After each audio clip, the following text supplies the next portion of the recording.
Di dalam Tuhan, pada kesempatan ini kita akan menguraikan kebenaran firman Tuhan dengan mendasari satu ayat, yaitu pertama Korintus pasal 15 ayat 3 dan ayat 4. Pertama Korintus pasal 15 ayat 3 dan ayat 4. Sebab yang sangat penting telah kusampaikan kepadamu, yaitu apa yang telah kuterima sendiri, bahwa Kristus telah mati karena dosa kita sesuai dengan kitab suci, bahwa ia telah dikuburkan dan bahwa ia telah dibangkitkan pada hari yang ketiga sesuai dengan kitab suci. Sekali lagi, sebab yang sangat penting telah kusampaikan kepadamu, yaitu apa yang telah kuterima sendiri, ialah bahwa Kristus telah mati karena dosa-dosa kita sesuai dengan kitab suci, bahwa ia telah dikuburkan dan bahwa ia telah dibangkitkan pada hari yang ketiga sesuai dengan kitab suci. Saudara yang terkasih di dalam Tuhan, topik pembicaraan kita di saat ini adalah dampak dari kematian dan kebangkitan Yesus Kristus. Dampak dari kematian dan kebangkitan Yesus Kristus. Saudara, hari ini selama 1 bulan lebih kita sudah memperingati di mana kematian dan kebangkitan Yesus Kristus itu terjadi di tengah dunia ini, menjadi hari di mana orang-orang percaya dapat memperingati hari itu sebagai hari di mana orang percaya mengalami berkat-berkat tertentu. Saudara yang terkasih di dalam Tuhan, kalau kesempatan ini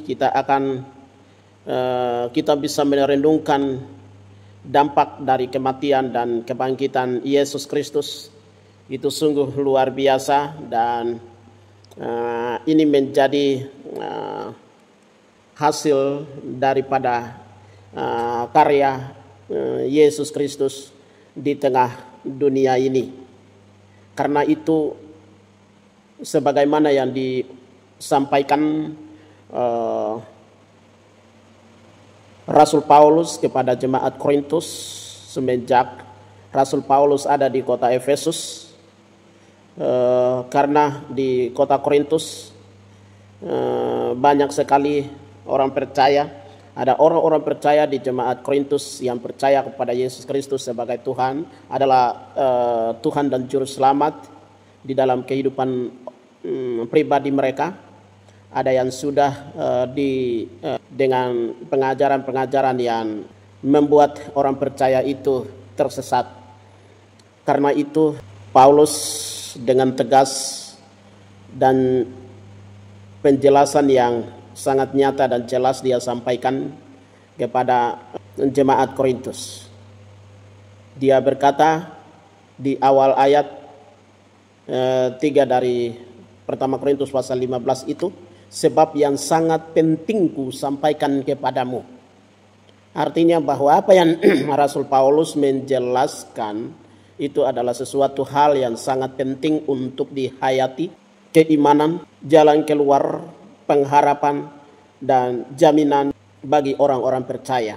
Karena Kristus mati di kayu salib bukan karena Kristus sendiri, melainkan karena dosa umat manusia. Dia mati, dikuburkan, pada hari yang ketiga itu bangkit dari antara orang mati.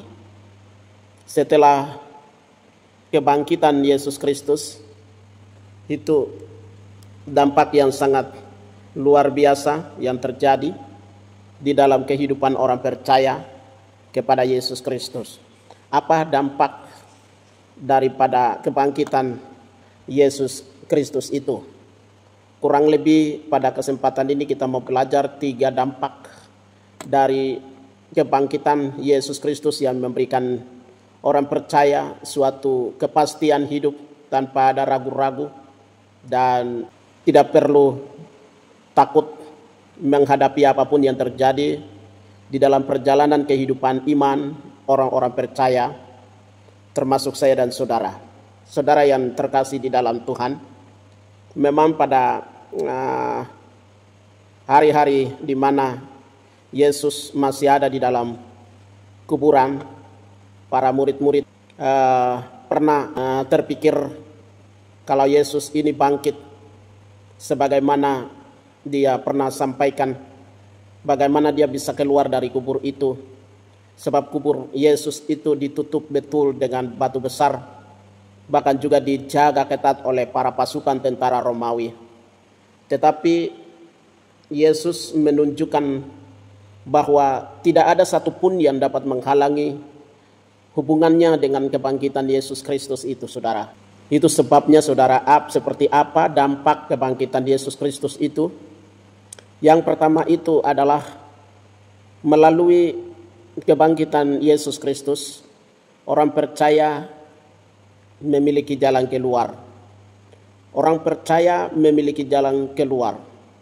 Kematian dan kuburan itu menggambarkan akhir dari kehidupan umat manusia. Bahwa umat manusia belum berani untuk mempertahankan Yesus Kristus adalah jalan keselamatan dan kehidupan. Orang percaya kematian dan kuburan Yesus Kristus itu menggambarkan bahwa hidup orang percaya masih pikiran berhubungan dengan penebusan orang percaya dari dosa dan pelanggaran itu, saudara. Tetapi saudara yang dikasihi oleh Tuhan, kematian dan kuburan Yesus Kristus itu menjadi pintu bagi orang-orang percaya yang masih ada di dalam lumpur dosa, agar kita dibebaskan dari berita kematian dan kuburan itu menjadi satu pelajaran yang kita bisa dapat belajar di dalam hari-hari hidup kita. Kematian itu dapat memberikan kita, dan kuburan itu dapat memberikan kita sebagai orang percaya masih ada di dalam tempurung dosa. Kita masih terikat dengan kuasa kegelapan. Iblis menjadi penguasa di dalam kehidupan hari-hari hidup. Tetapi kuburan kematian Yesus Kristus juga dapat mengantar orang percaya kepada keyakinan teguh di dalam iman untuk memperoleh penebusan, kelepasan, dan dibebaskan diri dari segala dosa dan pelanggaran. Kenapa? Karena ada kematian, maka Yesus itu bangkit dari kematian. Karena ada kuburan, maka kubur kosong dan dia bangkit dari antara orang mati, saudara. Saudara yang dikasihi oleh Tuhan, itulah jalan keluar yang kita peroleh melalui kebangkitan Yesus Kristus itu. Saudara yang terkasih di dalam Tuhan, sekalipun Tuhan Yesus itu mati dan dikuburkan, dan kuburannya ditutup dengan batu besar dan dimeteraikan oleh Pilatus, serta dijaga oleh pasukan-pasukan tentara Romawi yang bersenjata lengkap itu. Dan ini sesuatu yang menakutkan bagi orang-orang yang percaya, para pengikut Yesus Kristus.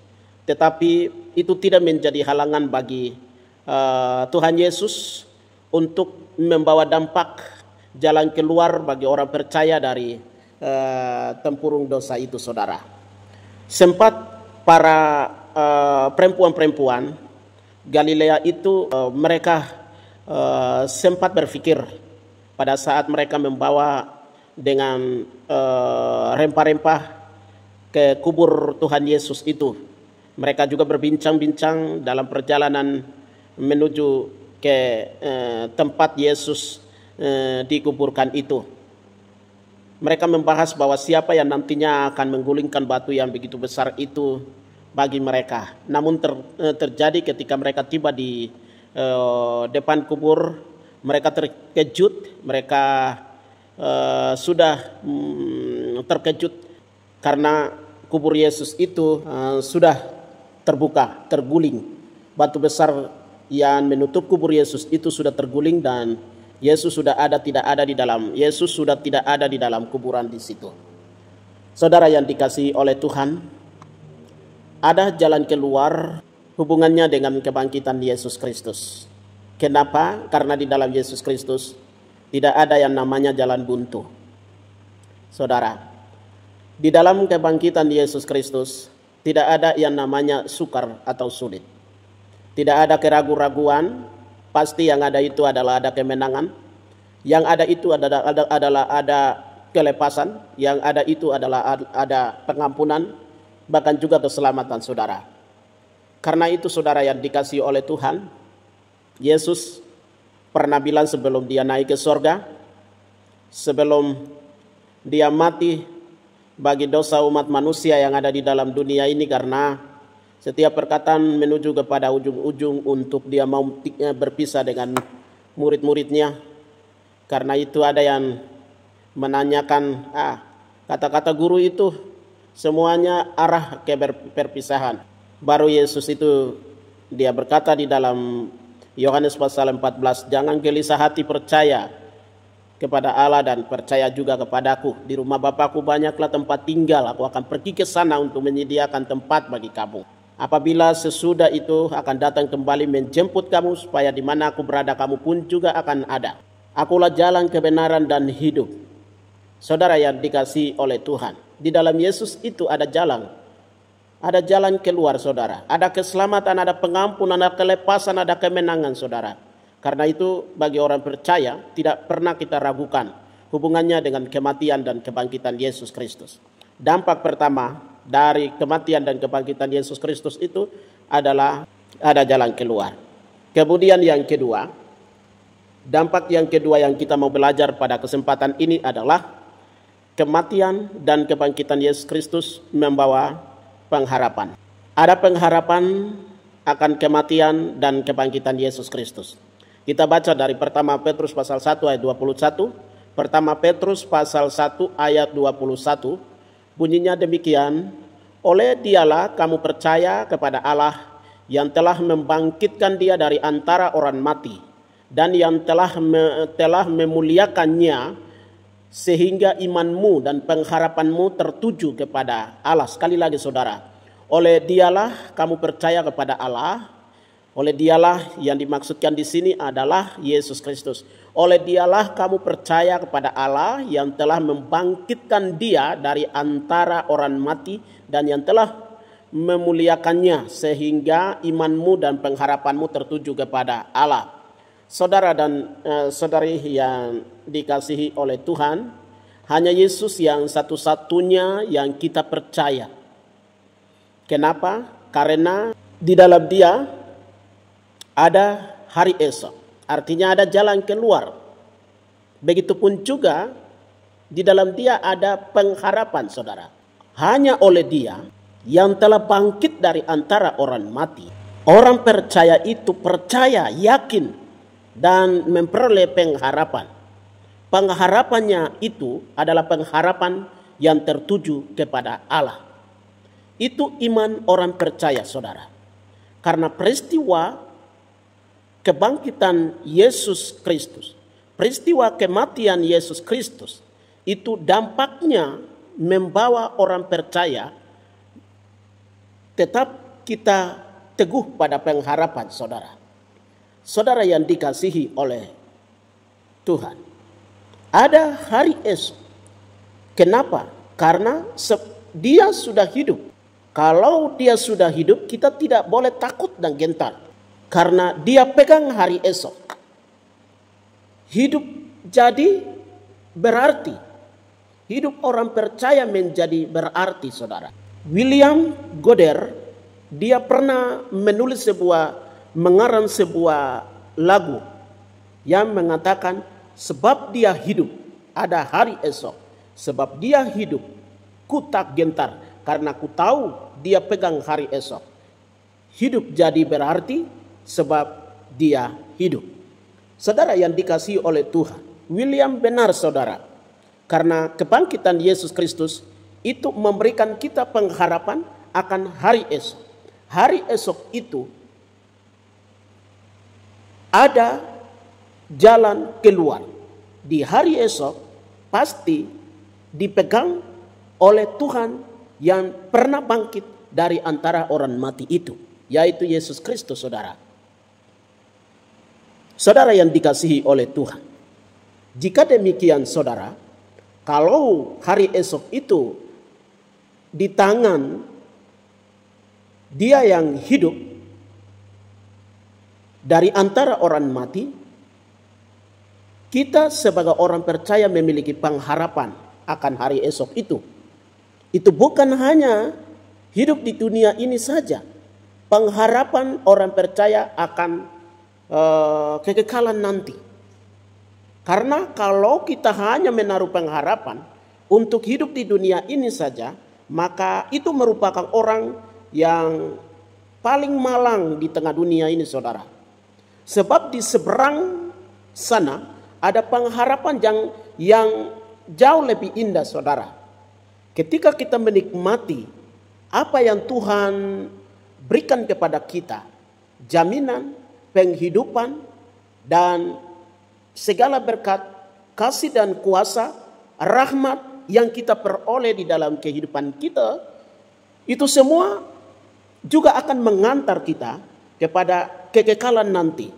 Karena itu saudara yang dikasihi oleh Tuhan, pengharapan dampak dari kebangkitan Yesus Kristus yang membawa orang percaya kepada pengharapan itu tidak hanya untuk di dunia ini, hidup di tengah kehidupan yang sedang kita jalani ini saja, melainkan pengharapan juga akan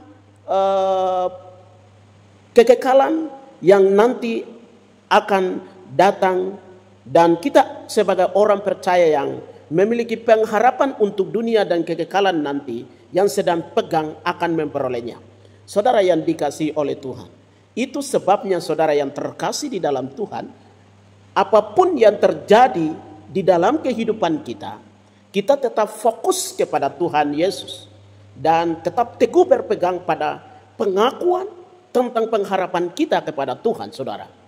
Saudara, ini firman Ibrani pasal 10:23 berkata, marilah kita teguh berpegang pada pengakuan tentang pengharapan kita, sebab Ia menjanjikannya setia. Saudara yang dikasihi oleh Tuhan, marilah kita teguh berpegang pada pengakuan tentang pengharapan kita, sebab Ia yang menjanjikannya setia. Saudara yang dikasihi oleh Tuhan, Ibrani ini dia berkata, yang pernah menjanjikan hari esok ada di dalam tangannya, yang pernah bilang aku tidak akan membiarkan kamu sebagai yatim piatu, yang pernah bilang kamu tidak boleh gelisah hati, aku akan pergi menyediakan tempat bagimu, akan datang kembali untuk menjemput kamu.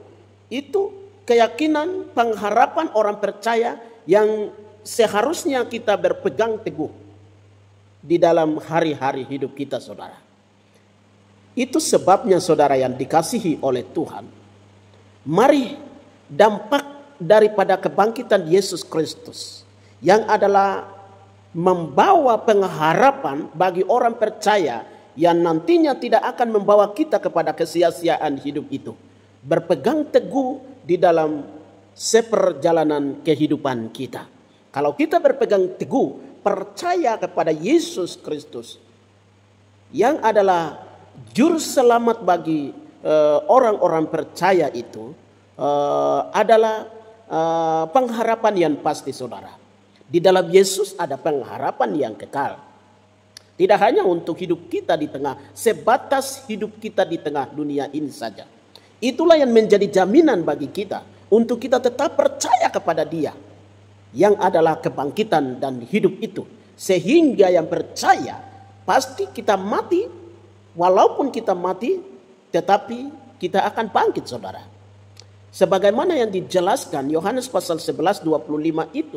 Jawab Yesus, akulah kebangkitan dan hidup. Barang siapa yang percaya kepadaku, ia akan hidup walaupun ia sudah mati, saudara. Saudara yang terkasih di dalam Tuhan. Karena itu, jangan lupa pengharapan kepada Yesus Kristus. Kita bisa sejenak kembali ke tempat peristirahatan, tetapi suatu hari kelak Dia akan membangkitkan kita untuk membawa hidup kekekalan di dalam surga. Saudara yang dikasihi oleh Tuhan, ini hal yang kedua, dampak kebangkitan, kematian dan kebangkitan Yesus Kristus itu memberikan kita pengharapan. Yang ketiga adalah di dalam kematian dan kebangkitan ada jaminan di dalam pelayanan. Saudara yang dikasihi oleh Tuhan. Pertama Korintus pasal 15 ayat 57 dan 58. Pertama Korintus pasal 15 ayat 57-58 bunyinya demikian. Tetapi bersyukur kepada Allah yang telah memberikan kepada kita kemenangan oleh Yesus Kristus Tuhan kita. Karena itu saudara-saudara yang kekasih, berdirilah teguh, jangan goyah dan giatlah selalu dalam pekerjaan Tuhan. Sebab kamu tahu bahwa dalam persekutuan dengan Tuhan jerih payahmu tidak sia-sia. Saudara yang dikasihi oleh Tuhan. Berdasarkan firman Tuhan ini, berdasarkan kebenaran ini, berkata bahwa melalui kebangkitan Yesus Kristus itu memberikan kita kemenangan.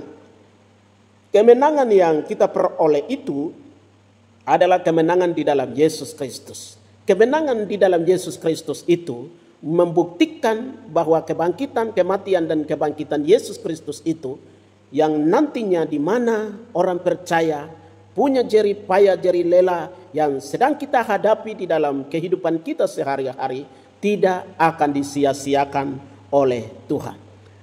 Saudara yang dikasihi oleh Tuhan, Kristus sudah mati dan bangkit bagi kita semua, saudara. Kristus sudah memberikan kepada kita hari esok. Kristus sudah memberikan kita pengharapan. Kristus sudah memberkati kehidupan kita sekarang ini. Baik itu kehidupan pribadi, kehidupan keluarga, kehidupan dalam perjalanan melaksanakan tugas dan tanggung jawab yang Tuhan berikan kepada kita. Baik itu di rumah, di tempat pekerjaan kita, bahkan juga di lingkungan kehidupan kita, di gereja dan persekutuan-persekutuan, organisasi apapun yang orang percaya melakukan untuk memuliakan dan mengagungkan akan nama Tuhan. Saudara yang dikasihi oleh Tuhan, setiap perbuatan kita, pekerjaan kita, pelayanan kita, persembahan kita, syukur kita, bahkan juga mengorbankan waktu, tenaga dan biaya untuk Tuhan, untuk melakukan hal-hal yang baik di dalam perjalanan kehidupan kita, itu semua memberikan jaminan kepada orang percaya yang nantinya di mana semua itu akan dibalas, akan membalas dengan pahala daripada Tuhan, saudara. Saudara yang dikasih oleh Tuhan, apa yang kita buat sekarang, buat bagi Yesus sekarang ini. Yesus sudah melakukan yang terbaik bagi kita. Tindakan yang harus orang percaya lakukan berdasarkan pertama Korintus pasal 15 ayat 58, 57, 58 itu adalah orang percaya tetap berdiri teguh. Artinya jangan diombang-ambingkan dengan pengajaran-pengajaran yang serupa kebenaran firman Tuhan. Orang percaya tetap yakin bahwa kebangkitan, kematian dan kebangkitan Yesus Kristus itu tidak membawa, tetap percaya bahwa kematian dan kebangkitan Yesus Kristus itu ada dampak yang luar biasa. Dampaknya adalah untuk hidup selagi kita hidup di tengah dunia ini maupun juga hidup yang akan datang, saudara. Saudara yang dikasihi oleh Tuhan, kita diajak untuk jangan goyah. Di bumi ini, sementara kita melakukan segala tugas dan tanggung jawab sebagai seorang kepala keluarga, sebagai seorang pengerja gereja, pekerja gereja, bahkan juga sebagai seorang pegawai negeri, sebagai guru, sebagai swasta, sebagai buruh, apapun usaha kita melaksanakan selagi kita hidup di dalam dunia ini. Orang percaya tidak boleh goyah hubungannya dengan kematian dan kebangkitan Yesus Kristus itu. Itu sesuatu yang sudah diteguhkan dan banyak sekali dampaknya kita sudah menikmatinya. Karena itu kita terus berdiri di atas kematian dan kebangkitan Yesus Kristus itu. Saudara yang dikasihi oleh Tuhan, kita punya kesibukan selagi kita hidup di dalam dunia ini adalah semakin giat di dalam pelayanan Tuhan. Kita semakin giat di dalam pelayanan Tuhan. Semakin giat di dalam pelayanan Tuhan, itu artinya bahwa setiap tugas dan tanggung jawab itu kita terus melakukan dengan segenap hati. Saudara yang dikasihi oleh Tuhan, kita melakukan setiap pelayanan Tuhan itu dengan segenap hati. Kenapa? Saudara yang dikasihi oleh Tuhan, apa yang kita buat di tengah dunia ini, semuanya tidak akan disia-siakan oleh Tuhan. Perbuatan apa, pelayanan apa yang kita lakukan, pelayanan yang kita lakukan sebagai orang-orang percaya yang sudah memiliki jaminan kebangkitan, jaminan penghidupan di dalam hari-hari hidup kita, itu adalah tugas dan tanggung jawab yang Tuhan berikan kepada kita, yang selayaknya kita melakukan selagi kami hidup di tengah dunia ini. Saudara yang dikasihi oleh Tuhan, karena setiap orang yang mengaku percaya kepada Yesus Kristus dan Tuhan dan Juru Selamat di dalam kehidupan pribadi mereka, setiap langkah hidup kita itu sudah diatur oleh Tuhan dan sudah ada di dalam jaminannya, saudara. Saudara yang dikasihi oleh Tuhan, suatu hari kelak Dia akan memberikan kita upah bagi mereka yang tidak lepas dari jaminan, pelayanan, tugas dan tanggung jawab yang Tuhan berikan kepada kita. Saudara yang dikasihi oleh Tuhan, semua yang kita lakukan, sejuk air putih saja sudah ada di dalam hitungan Tuhan. Setetes keringat yang kita keluarkan untuk Tuhan, memuliakan Tuhan, itu sudah ada di dalam hitungan Tuhan, dan Tuhan akan membalas semuanya itu. Karena itu kita tetap setia dan bertahan sampai kepada kedatangan Yesus Kristus yang kedua kali. Di dalam perjalanan sisa hidup kita yang kita jalani di atas rel kematian dan kebangkitan Yesus Kristus di tengah dunia ini, pasti ada banyak sekali tantangan. Banyak sekali tantangan yang kita akan hadapi. Kita diombang-ambingkan dengan berbagai macam pengajaran. Bahkan juga berbagai macam suka dan duka akan menghiasi. Tetapi sebagai orang percaya berdiri teguh, jangan goyah, dan giatlah, semakin giatlah selalu di dalam pelayanan, tugas dan tanggung jawab. Tunaikan setiap tugas dan tanggung jawab yang Tuhan berikan kepada kita, dan kita akan merasakan campur tangan Tuhan di dalam perjalanan kehidupan kita. Saudara yang dikasihi oleh Tuhan, kalau Yesus tidak mati dan bangkit dari antara orang mati, maka sia-sialah kehidupan kita di tengah dunia ini, saudara. Sia-sialah setiap pelayanan yang kita lakukan di tengah dunia ini, saudara. Sia-sialah apa yang kita buat di tengah dunia ini. Tapi dampak daripada kematian dan kebangkitan Yesus Kristus itu memberikan kita jalan keluar, memberikan kita pengharapan, dan ada jaminan bagi orang percaya di dalam perjalanan, melaksanakan perjalanan hidup, melaksanakan segala tugas dan tanggung jawab, pelayanan apapun yang kita lakukan selagi kita hidup di tengah dunia ini.